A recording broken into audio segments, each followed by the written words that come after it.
whatever. I don't believe so. I think we will be shooting, we will be killing and being killed from those bases, as long as we're there. So how long will we be there? I believe they are thinking of 50 to 100 years, as a matter of fact. And they're not any proposals, by the way, for getting out of Germany or Japan. But in Iraq, when will we be out of the bases in Iraq?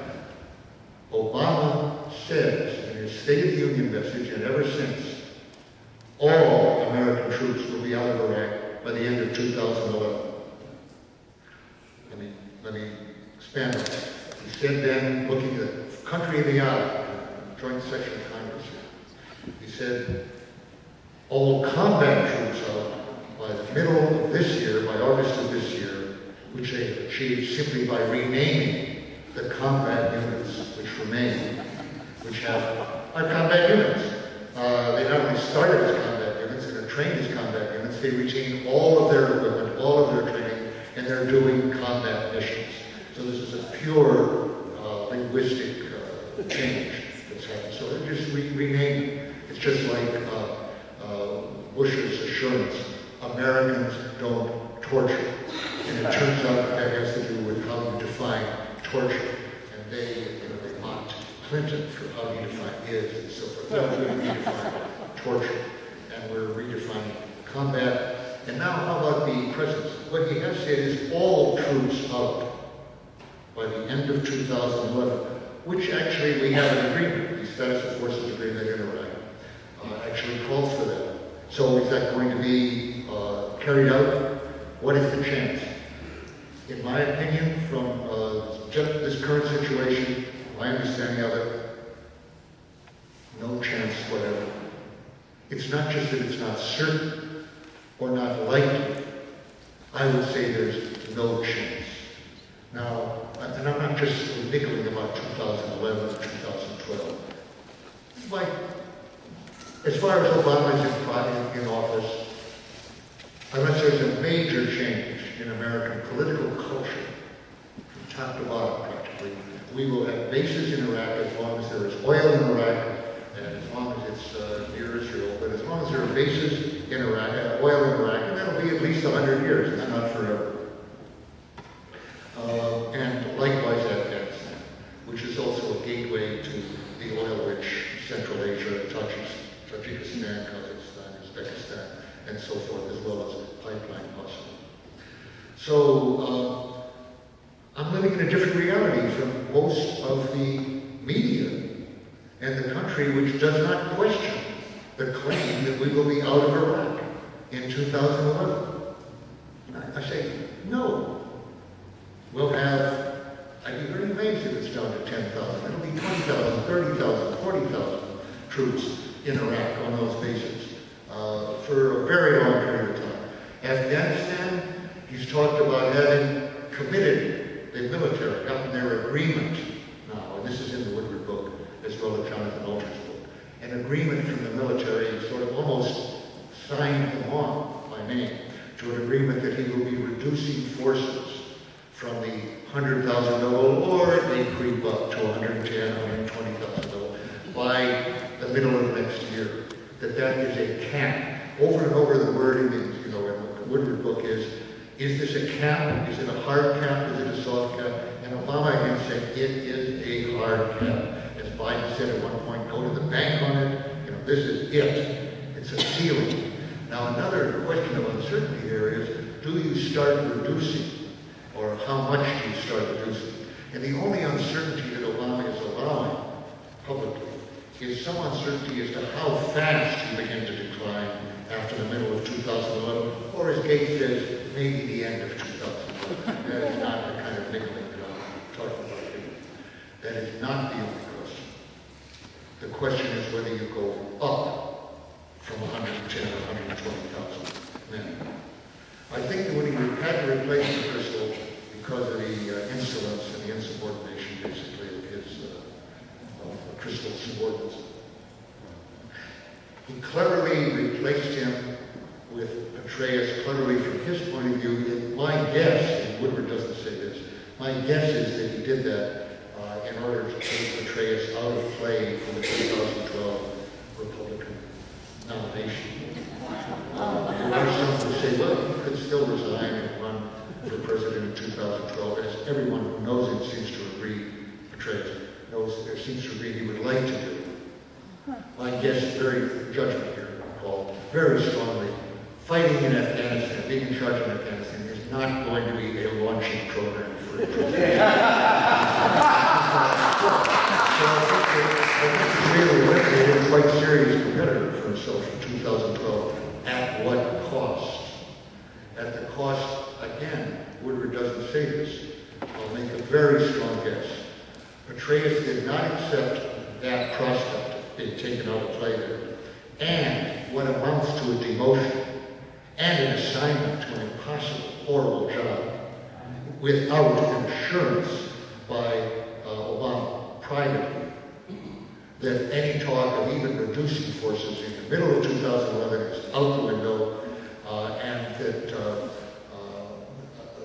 we will be there more or less indefinitely under Petraeus.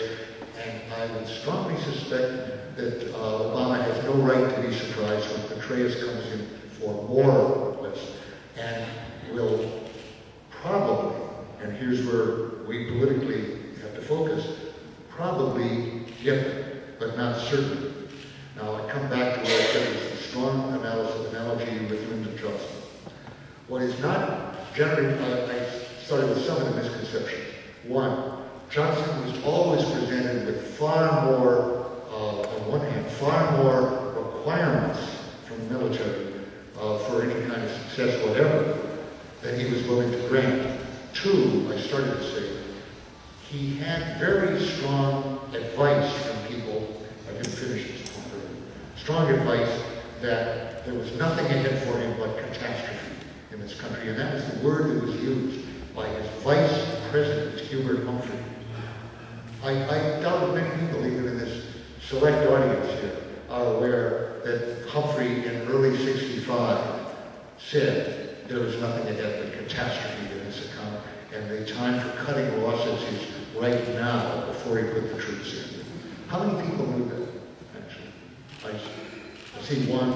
Anybody?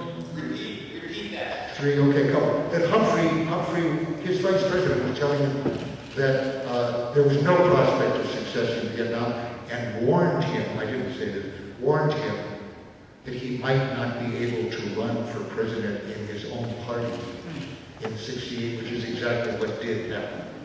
Humphrey could count votes as well as Lyndon Johnson, was as concerned about his party as Lyndon Johnson, and was telling him, you are heading for electoral disaster as well as national disaster if you do this. And Johnson was overruling that. So why did he, and he heard the same from Clark Clifford, another extremely strong vote counter in the Democratic Party, catastrophe.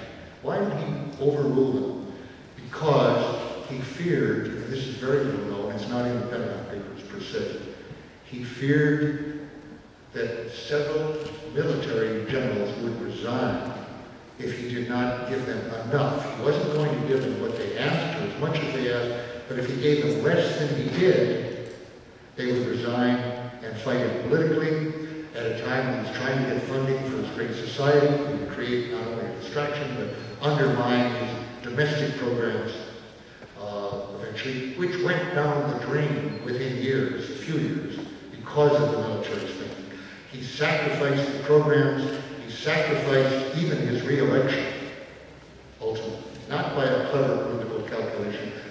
My only guess is because he couldn't stand the thought of being called a loser, a coward, a weakling by these military men. And that to avoid being called names, and these other considerations, avoiding a domestic political battle that would jeopardize his legislative program, he sentenced 58,000 Americans to death and several million Vietnamese, 2 to 4 million Vietnamese, went down to keep Lyndon Johnson and other Democrats from being called names and possibly jeopardizing domestic programs which were destroyed by the war, in any case. I think we're facing exactly the identical situation right now.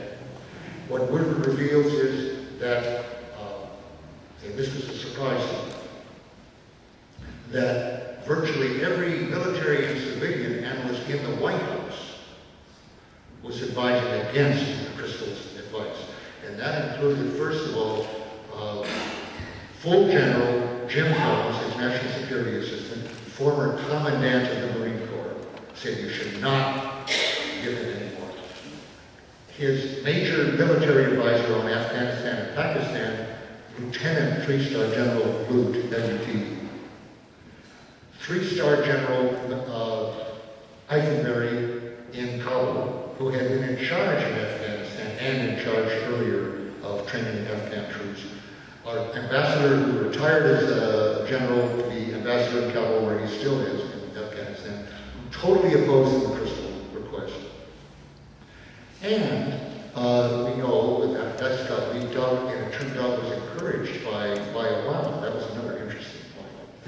Biden, when I was reading leaks that Biden was against this approach, I thought, what's going on here? Vice presidents don't allow a leak that they're opposing presidential policy here, unless the president backs them somehow. But I didn't necessarily infer that Obama did back. It is not clear that Obama was very sympathetic to Biden's claim that we should not put more than 10,000 troops, which were to train Afghan, which is clearly fake work. You know, Afghan army is just doing something other than zero or withdrawing. But 10,000 rather than 30,000, 40,000, or 80,000. Okay, so the vice president, just like Hubert Humphrey back 40 years ago, was against it. And finally, the most interesting one, quite startling almost, is that Rahm Emanuel opposed this. And he said at one point, nothing would make Rahm more happy than for me to refuse this request and use the money for our domestic programs instead. Now, wait a minute.